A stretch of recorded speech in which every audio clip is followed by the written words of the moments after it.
Howdy, I'm Aiden Wren.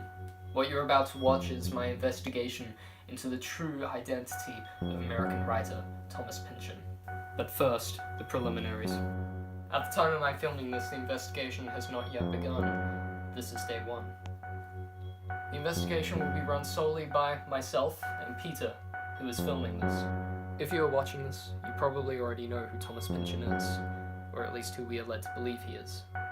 If you don't, I'm going to give you all the background information because there really isn't that much. Thomas Pynchon was born May 8, 1937. He's an American novelist, but he's only published 8 books since 1963, one of which, despite the notoriously unfilmable nature, was adapted into a feature-length film by Paul Thomas Anderson. This was how I discovered him. I watched this film maybe 20 times before I even worked out who the bad guy was, so I decided to read the book to gain greater insight. I was amazed. It managed to be even more strange and absurd than the film, and I quickly became addicted to its paranoid atmosphere and surrealist humor. I immediately went on to read The Crying of Lot 49, which managed to be more paranoid, more surrealist, more absurd, and riddled with conspiracy theory. After becoming obsessed with this guy's literature, I wanted to know more. But here's the thing. There's almost no information on him. The guy is a phantom. There are only 4 photos known of him in existence, and the last one was taken in the 1950s. So I went running for answers. There is an account of Pynchon's very secretive behavior documented in, of all places, a Playboy article from 1977 titled "Who is Thomas Pynchon and Why Did He Take Off with My Wife?" It reads: when his first novel V was greeted with thundering critical applause in 1963, Time sent a photographer to find him in Mexico City. Pynchon fled to Guanajuato, then an 8-hour bus ride to the mountains, and has eluded all subsequent attempts to get his picture. Why would he be so secretive? I believe it runs a lot deeper than him just wanting private life. There is something far more sinister and complex afoot that nobody wants to admit. Who is Thomas Pynchon? When you think about Thomas Pynchon, what do you think about? Paranoia? Absurdism?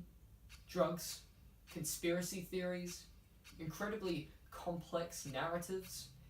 Either way, it's no secret that Thomas Pynchon knows how to write an exciting mystery, and how could he not when he is one? The guy is as much a mystery as the fictional conspiracies he writes about. Just like the secret societies in his books, he leaves clues. He can't resist staying completely hidden because he wants to mess with us. Let's take a look at the secret societies in his books. In Inherent Vice, the Golden Fang can't help but have Doc stumble upon them all around the place. They're not even trying to stay secret, really. And in The Crying of Lot 49, Oedipumas finds the Trastero symbol all around LA without even looking for it, really. Thomas Pynchon does the exact same. He's very playful. For example, when the 90s sitcom The John Larroquette Show made a reference to him, he wrote to the writers suggesting further jokes to make about him. Is he being playful though? I beg to differ. Why would he try so very hard to keep his identity a secret if he didn't have anything to hide? Some people think he's a Wizard of Oz type character. Some people think his name is a pseudonym for something. Hell, at the time, some people thought he was the Unabomber. Well, whatever he is, I'm gonna find out. Hereby begins my epic quest to find this man, and you can believe me when I say no stone shall be left unturned, and there will be no rest until my last dying breath, or I, Aiden Wren, find Thomas Pynchon.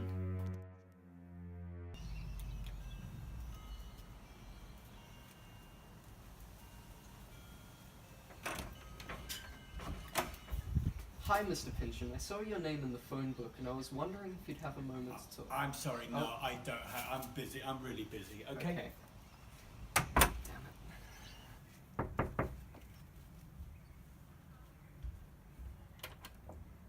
Hi, are you related to Thomas Pynchon?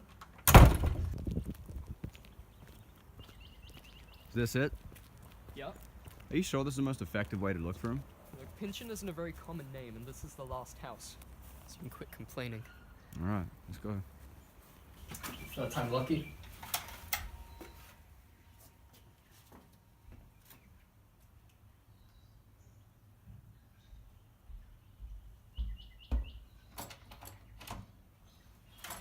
Hi, Mr. Pynchon. We're currently making a short film about Thomas Pynchon. Would it be possible for us to come in and talk to you about him?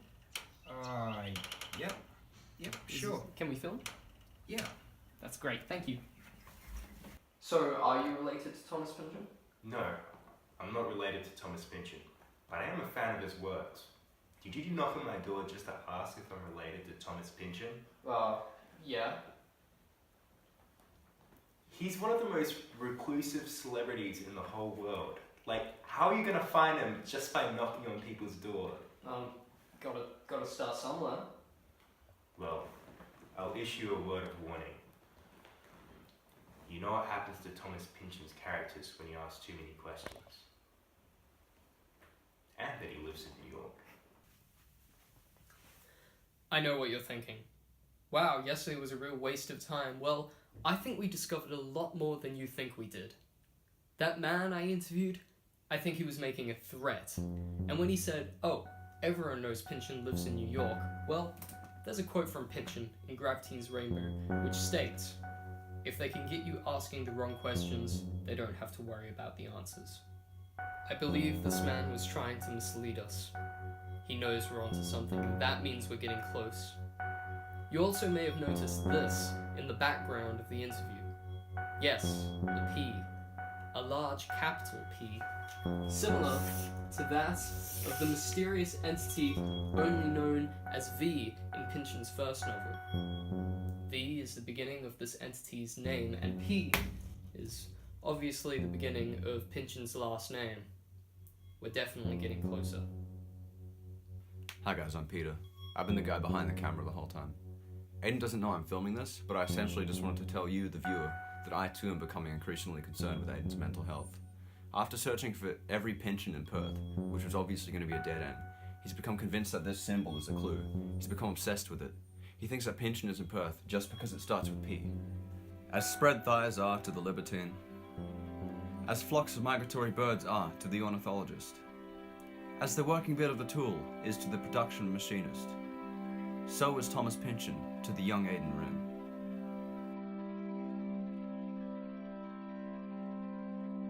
So I have found that this P symbol is the key to everything. Key to what specifically, I'm not quite sure. My next course of action is this. I'm going to follow some Pynchon readers home from the library after waiting for someone to take out one of his books. I haven't told Peter about this plan yet. Firstly, I'm not sure if he would approve, and secondly, stalking is a lot easier on your own anyway. This process of waiting in the library for someone to take out a Pynchon book took a lot longer than I expected. I was in there for days, and the library staff kept asking if I needed assistance. Well, I've decided that the library was a dead end, so I've decided to go to the bookstore instead. People who are really dedicated to Pynchon going to make a purchase.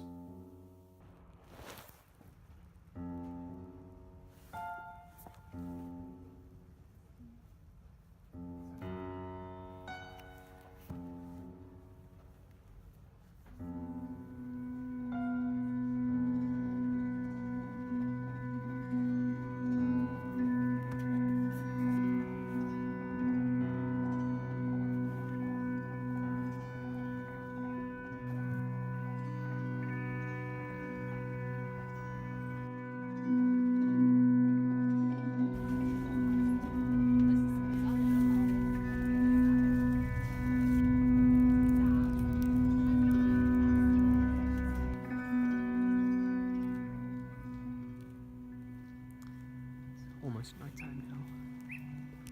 Still following this guy.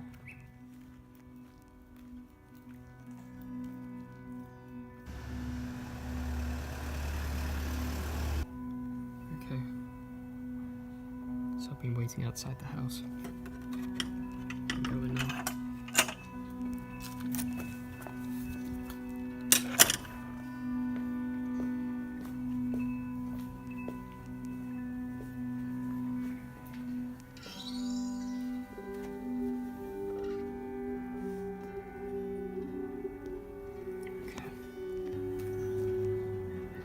Through there. Okay. Tell you what, guys, I think I'm gonna camp out right here.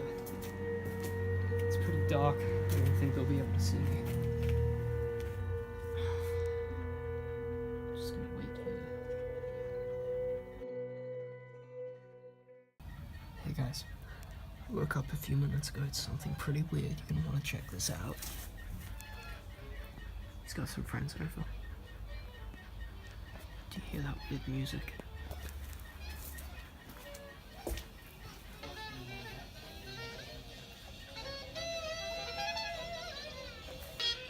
Some kind of creepy hippie stuff.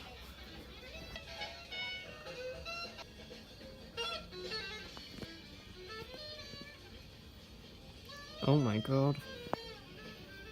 This is weirder than I thought.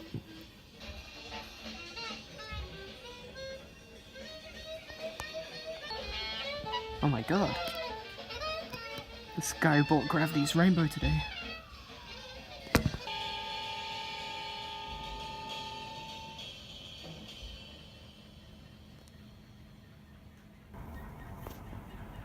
Looks like they're leaving.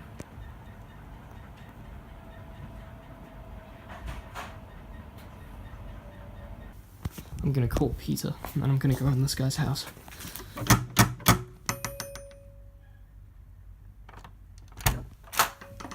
Can I help you?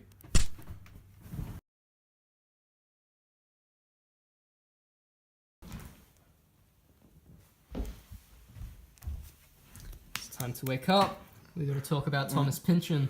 What? Thomas Pynchon. Tell me everything you know about him. What?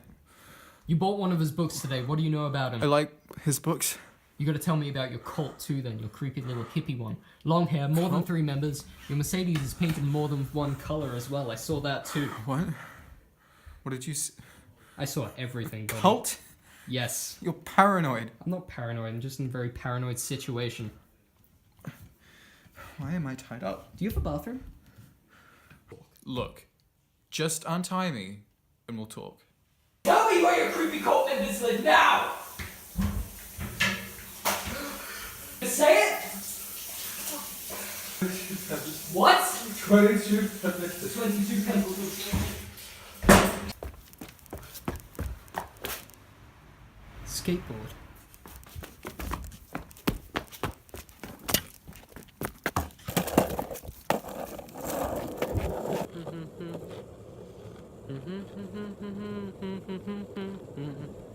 Nothing like a good ride at night. Nothing like a good ride in the night time. There's nothing like a good ride at night to your friend's house.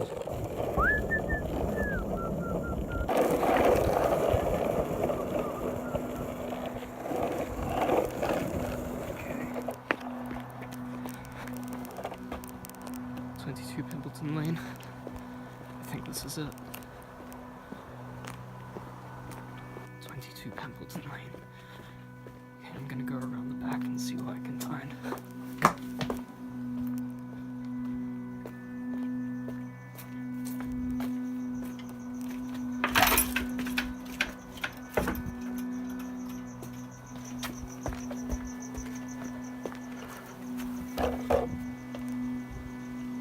Someone's home.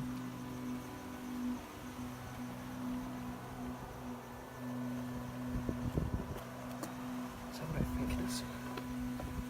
Oh my god, it is.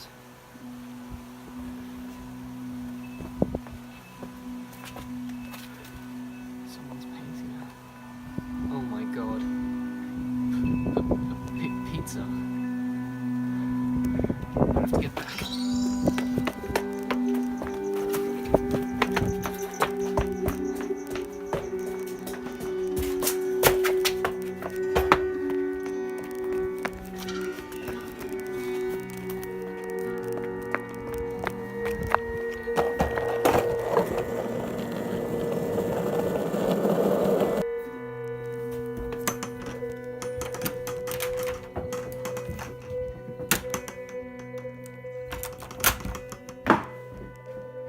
Peter? Why are you untying the Pynchon cult member? Shut up, Aiden. This has gone way too far. You're lucky I haven't called the police on you already. Hey man, I went to one of his cult members' houses. They were painting a pizza, like with a P and everything. I'm gonna search this place, man. Aiden!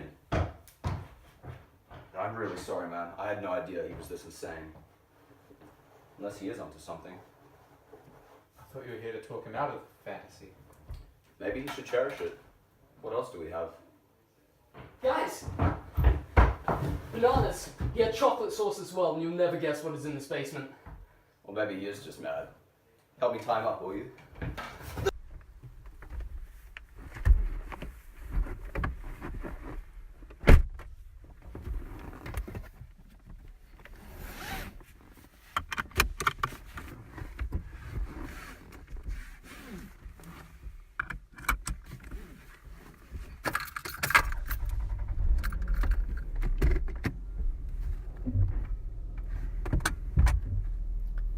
We nearly had him, you know.